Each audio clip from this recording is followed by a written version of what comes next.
Hi, I'm James, and I'm going to talk to you about The Simpsons and why I think it might be one of the best shows ever made. I was raised on The Simpsons, and I think it significantly contributed to the person that I am today, and particularly my sense of humor.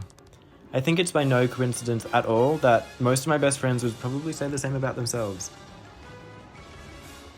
I used to watch The Simpsons almost every night on Channel 10, then every weekend for Animation Domination on Fox 8, and if I had nothing better to do, I would rewatch the exact same episodes 2 hours later on Fox 8 plus 2.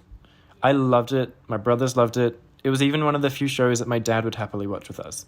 But for reasons I never really understood, he would never watch the rerun with me 2 hours later. The Simpsons, for those very, very few people who have managed to avoid ever watching an episode, is an animated sitcom about a dysfunctional yet lovable nuclear family in suburban America.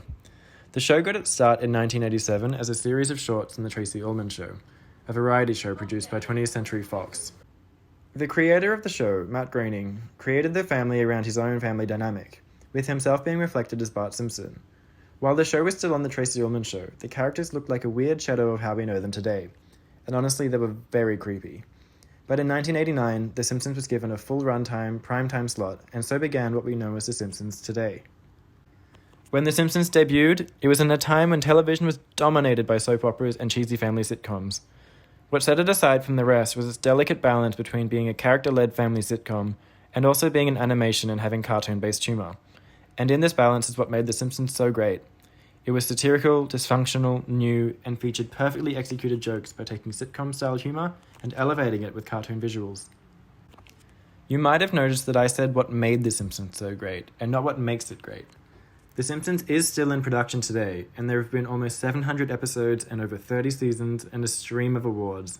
But despite being the longest-running sitcom in US history, there is a consensus among fans that seasons 3 to 8 are the golden age of The Simpsons.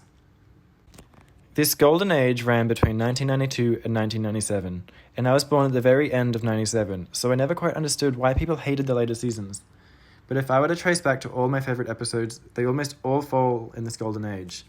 If you ever see me staring into space, it's likely that I'm just thinking about one of these scenes from the golden seasons. We found this one swimming naked in the fermentarium. I am the Lizard Queen! Good Lord, what is happening in there? Aurora Borealis? Aurora Borealis. At this time of year, at this time of day, in this part of the country, localized entirely within your kitchen. Yes. That's it?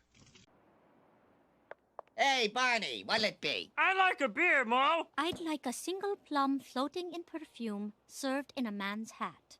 Here you go. The last clip there was actually aired in 1993, but in 2016, an art piece from Iceland emerged bearing a very strong resemblance.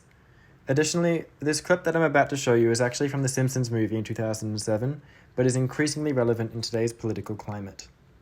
So here is our chance to kick some ass for Mother Earth. I'm listening. Well, I've narrowed your choices down to 5 unthinkable options. Each will cause untold misery. I pick number 3. You don't even want to read them first? I was elected to lead, not to read. Number 3. You might think this scene is eerily realistic. One of the most interesting aspects of The Simpsons is the cultural critique of capitalist and consumerist America. The timelessness and awareness of the commentary made by the show is exemplified by the amount of satirical jokes The Simpsons made that actually came true. For example, The Simpsons predicted smartwatches and the woes of autocorrect technology, but most famously, The Simpsons predicted the election of Donald Trump. However, The Simpsons isn't the only animated show to be making political and cultural commentary like this. Another hugely popular animated show that does this is Family Guy. The debate between which of the two shows is better was a heated recess topic at school. I was obviously Team Simpsons, but a couple of my then friends argued that Family Guy was better. There are similarities between the two. Both TV shows revolve around a nuclear, middle-class suburban family with married parents, 3 kids, and a dog. And both have intentions of holding a mirror up to America to expose the reality of American culture. It's okay to have an incorrect opinion, but I think The Simpsons always navigated the humor and dialogue with a lot more finesse. I think there was always a lot more heart in the way The Simpsons presented an issue.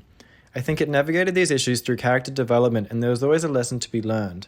Whereas Family Guy veiled a one-dimensional joke and irony, passing it off as a social critique with no real resolve. A beautiful example of The Simpsons exploring certain topics is in Season 7, Episode 4, Bart Sells His Soul. A brief summary, as the name suggests, Bart sold his soul to his friend Milhouse because he believed there was no such thing as a soul. But then he finds himself empty without it, and can't laugh at jokes or feel any joy. Bart goes on a journey to try and find his soul again, and the show explores spirituality across different religions, with gags about religious money-grabbing mixed in with classical Simpsons-style humour.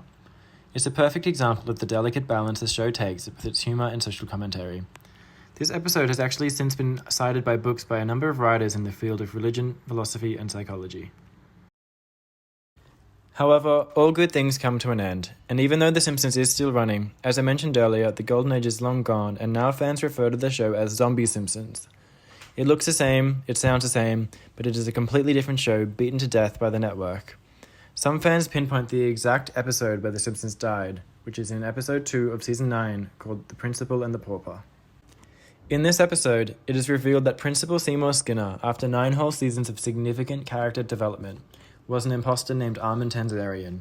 He admits that he stole the identity of his army buddy who died in the war, reason being he admired his lifestyle so much more than his own. Critics and fans alike slammed the episode heavily, saying it idly threw away a whole series worth of character development, and was seen as jumping the shark. The episode scrambled all plot continuity for the character, and some considered it as a blatant disrespect to the loyalty of the fans of the show, by throwing away all they knew about a beloved character. Even Matt Groening and the voice actor of Seymour Skinner have criticized the episode in hindsight. Since season 9, reviews for the new seasons have continued to be low, and the show has arguably become a hollow reflection of the rich world the series had once created. Zombie or not, the show as a whole has made me who I am today, and while for some that may be a cause for concern, I wouldn't have it any other way.